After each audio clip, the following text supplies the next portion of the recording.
Oh, baik Pak Pendeta, di sini kami ada pertanyaan sehubungan dengan kisah para rasul 10 ayat yang ke-13. Jadi di situ Petrus melihat salah satu penglihatan, dan di dalam penglihatan itu ada sebuah benda persegi 4 dan di dalamnya ada hewan-hewan atau binatang-binatang yang najis, haram dan halal. Di situ Allah menyuruh Petrus untuk bangun, olah, makan. Pertanyaannya, apakah Allah izinkan makanan haram dan najis untuk kita makan? Kami minta penjelasan. Baik, terima kasih Bapak atas pertanyaan. Apakah yang terdapat di dalam Kisah pasal 10 ayat yang ke-13 ini, jadi dikatakan sini bahwa ada satu penglihatan yang dialami oleh Petrus, dan penglihatan ini sepertinya seolah-olah menunjukkan bahwa Petrus harus menerima dan Petrus harus makan. Ya.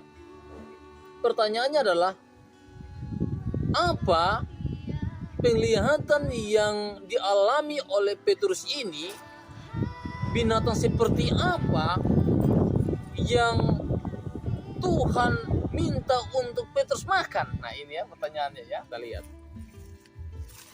Kita lihat di ayat yang ke-13. Nah, inilah pertanyaan Bapak yang Bapak berikan kepada saya. Yeah. Tapi sebelumnya kita akan lihat di ayat ke-12. Dikatakan sini bahwa di dalamnya terdapat berbagai jenis binatang berkaki 4, binatang menjalar, dan burung.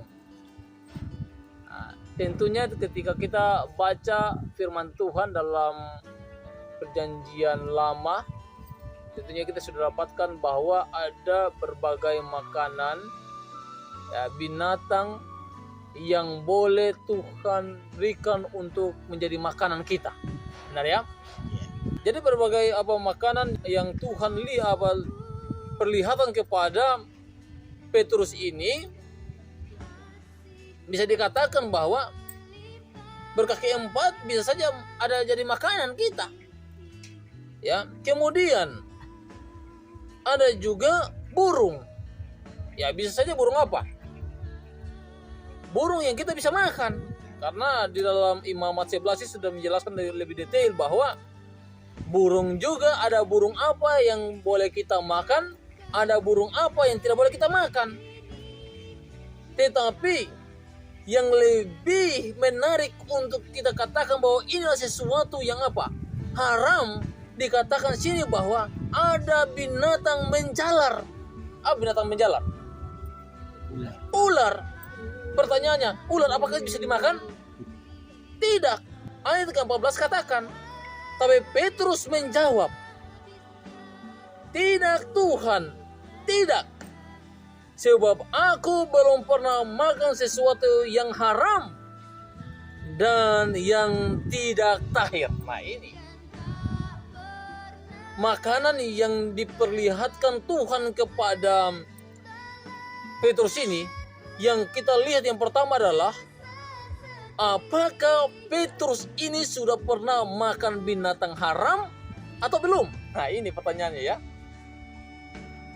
Kita dapatkan di ayat 14 bahwa Petrus dia terus terang dan dia jujur bahwa dia tidak pernah apa?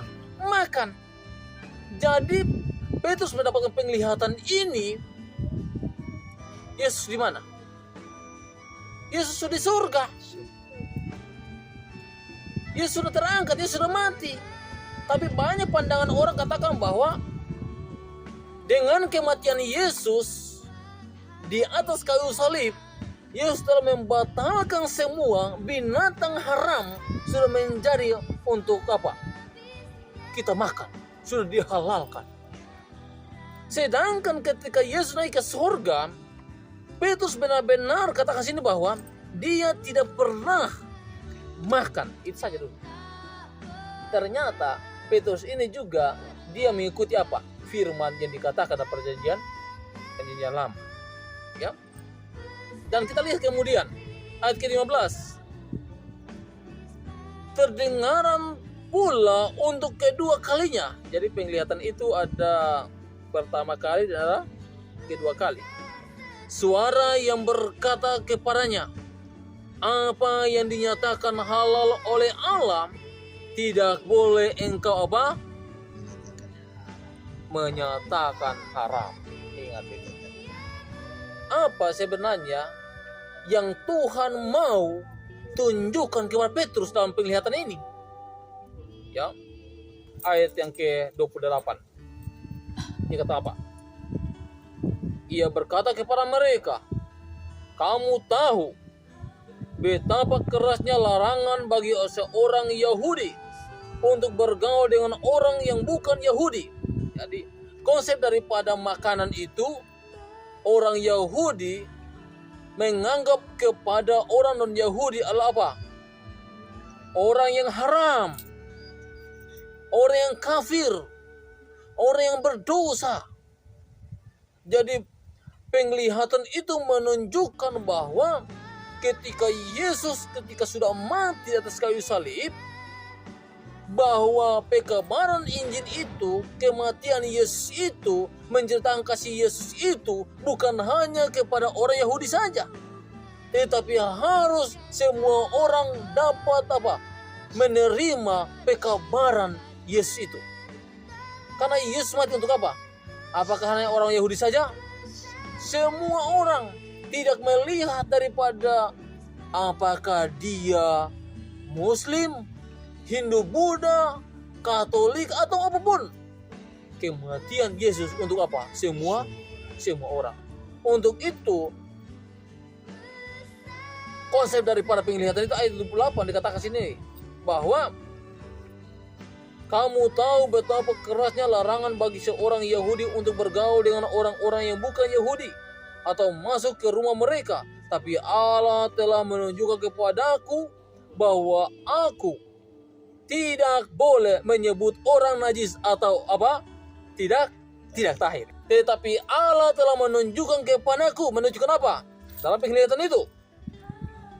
Bahwa apa? Bahwa aku tidak boleh menyebut orang non-Yahudi adalah orang yang najis. Orang non-Yahudi adalah orang yang tahir. Tetapi orang yang sudah dimerdekakan oleh Tuhan sudah menjadi satu di hadapan siapa? Tuhan. Bagaimana Bapak?